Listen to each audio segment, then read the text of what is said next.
அப்போ இந்த உலகத்துல நிரந்தரமானது என்ன? கிரவுண்ட் ரியாலிட்டி தான், அன்பு தான். அன்ப மதமா ஒருத்தன் நினைச்சுட்டா எல்லாத்தையும் விட்டு கொடுத்து போயிடுவான்ல. ஒரு லவ் பண்ணும்போது பாருங்க, 2 பேரும் எல்லாத்தையும் விட்டு கொடுத்து போயிடலாம். கல்யாணம் பண்ணவங்க பாருங்க, ஒன்ன கூட விட்டு கொடுத்து போக மாட்டேங்கிறான்.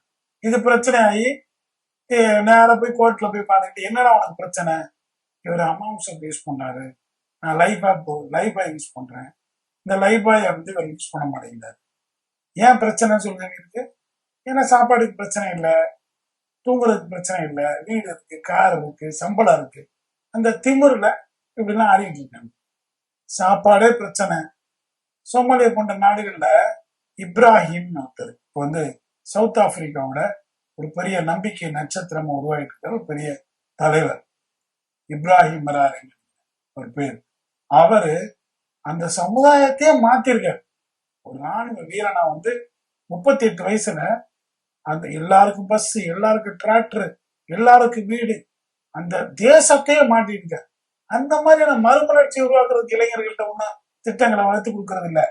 நீ இந்து நாட்டுக்காக போராடு, நீ முஸ்லீம் நாட்டுக்காக போராடு, நீ கிறிஸ்டின் இஸ்ரேல் கூட இப்பதான் நீ நிக்கணும்,